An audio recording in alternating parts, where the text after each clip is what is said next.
নেত্রী বেগম খালেদা জিয়ার রোগ মুক্তির জন্য দোয়া করব। আমরা সবাই মহান আল্লাহর কাছে দুটি হাত তুলছি, সবাই বলি আল্লাহুম্মা আমিন।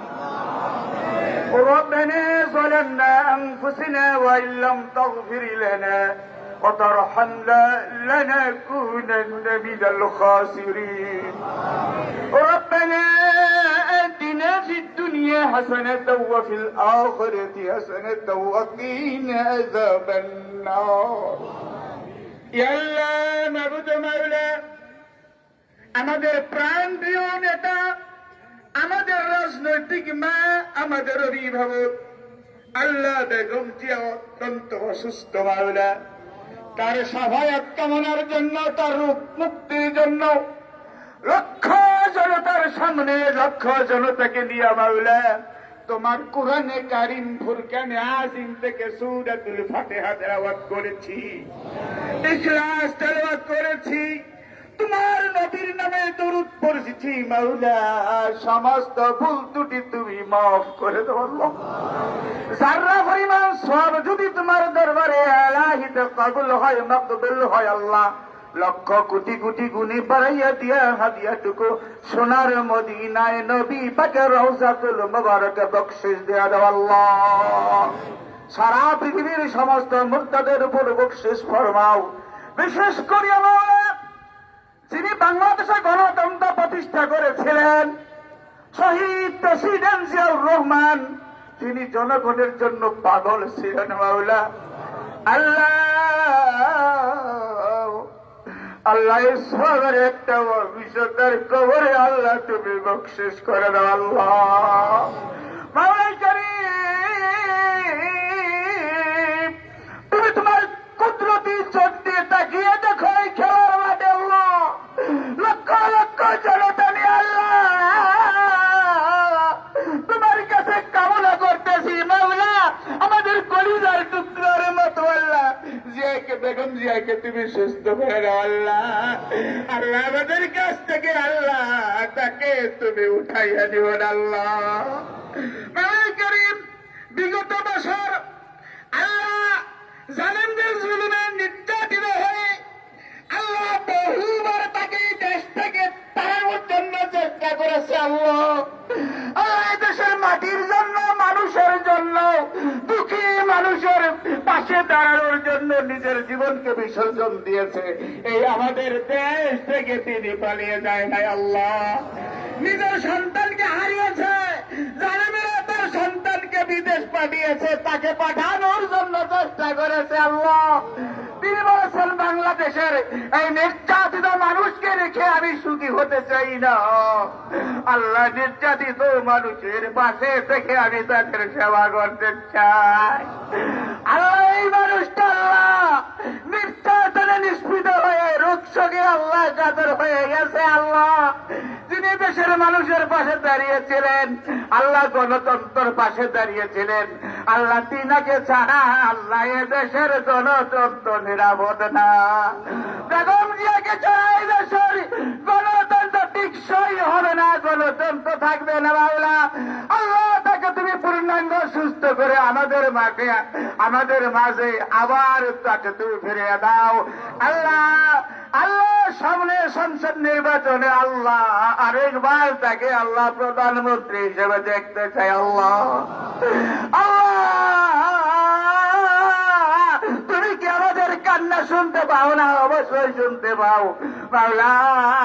আমাদের মাঝ থেকে আল্লাহ তাকে তুমি এখনই উঠাইয়া নিও না আল্লাহ। তুমি হাকিমের হাকিম, তুমি ডাক্তারের ডাক্তার, তুমি কবিরাজের কবিরাজ।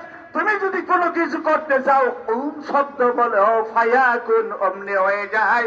আমাদের নেত্রীকে সুস্থ করার জন্য আল্লাহ তুমি একবার কোন শব্দটা উচ্চারণ করে দাও। আমরা আজকে দিনের মতো তখন রক্তের মধ্যে দাঁড়িয়ে আল্লাহ বিমর্ষায় কাতর হয়ে তার জন্য কান্না করতেছি। আমাদের প্রতি কি তোমার দয়া হয় না আল্লাহ? এই 17টি বৎসর আল্লাহ আমরা বিভাষার মতো চাতক পাখির মতো আকাশের দিকে তাকিয়েছিলাম।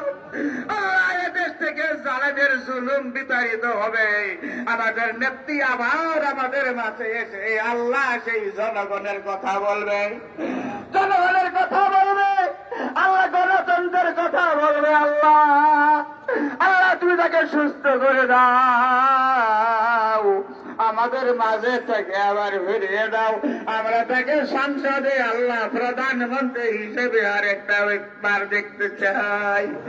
আল্লাহ তিনি সন্তান হারা, স্বামী হারা, ঘর সারা, বাড়ি সারা, সব কিছু হারিয়ে তিনি আল্লাহ বাংলাদেশের মানুষকে হারাতে চায় না।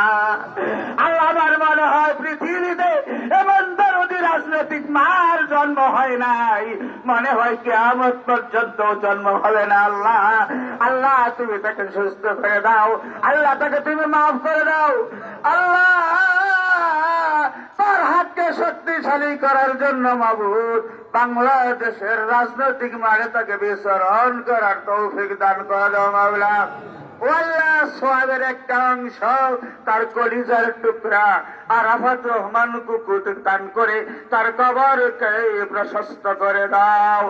আল্লাহ তার আরেক কলিজার টুকরা বড় ছেলে আল্লাহ শুধু আমাদের জন্য, আল্লাহ শুধু আমাদের জন্য, দেশের গণতন্ত্রের জন্য, এদেশের আল্লাহ শান্তিপ্রিয় মানুষের জন্য এই দেশ ছেড়ে বিদেশ পাড়ি জমিয়েছে। আল্লাহ তাকে তুমি পূর্ণাঙ্গ সুস্থতা দান করো। আল্লাহ তাকে আমাদের মাঝে এনে আল্লাহ রাজনৈতিক ডান হাতকে আল্লাহ তুমি শক্তিশালী করো মাওলা। আল্লাহ মাবুদ বিশেষ করে মাওলা তার উপদেষ্টা আল্লাহ ঘাটালের জনগণের মানুষ, জনগণের উন্নয়নের প্রতীক লুৎফর রহমান খানকেও তুমি সুস্থ করে দাও, তাকে আল্লাহ তুমি হায়াতে তৈবা তবিলা দান করো। আল্লাহ কাঠালের এই মানুষগুলোর জন্য আল্লাহ আল্লাহ তুমি তাকে কবুল করে নাও মাওলা। আল্লাহ তাকে আবার আমরা কাঠালের মন্ত্রী হিসাবে, এমপি হিসাবে দেখতে চাই, আল্লাহ তুমি কবুল আর মঞ্জুর করে নাও, তাকে সুস্থ করে দাও। আল্লাহ আল্লাহ রাজনৈতিক ডান হাত শক্তিশালী করার জন্য, বেগম হাতের শক্তিশালী করার জন্য, বিএনপিকে শক্তিশালী করার জন্য ঘাটালবাসী লুৎফর রহমান খান অনেক আল্লাহ অনেক অনেক উচ্চমানের, আল্লাহ তাকেও তুমি আল্লাহ মাফ করে দাও। বিশেষ করে মাওলা গত 5 তারিখে আল্লাহ দেশ স্বাধীন করতে গিয়া আমার যে সমস্ত ভাইয়েরা দেশে আল্লাহ রক্ত দিয়ে রাজপথকে আল্লাহ আল্লাহ পিচ্ছিল করেছে, তাদেরকে তুমি কবুল করে নাও। এই বিএনপিকে প্রতিষ্ঠা করতে গিয়া আল্লাহ যত নেতা কর্মী শাহাদত বরণ করছে কবুল করে নাও, যারা জেলখানায় আছে মুক্ত করে দাও, বন্ধুত্ব থেকে আল্লাহ তুমি সকলকেই হেফাজত করো। আল্লাহ আমরা যারা মাঠে আছি, আমাদের আপনজন শুয়ে আছে কবরে যারা, তাদেরকে আল্লাহ তুমি মাফ করে দিও, আমাদের সকলকে তুমি হেদায়েত দান করিও। ওয়া সাল্লাল্লাহু তাআলা আলা খায়রি খালকিহি মুহাম্মাদিন ওয়া আলা আলিহি ওয়া আসহাবিহি আজমাইন ওয়া জাল আখিরাতি কালিমাতিনা বাহুকা লা ইলাহা ইল্লাল্লাহু মুহাম্মাদুর রাসূলুল্লাহ সাল্লাল্লাহু আলাইহি ওয়া সাল্লাম। আসসালামু আলাইকুম ওয়া রাহমাতুল্লাহ।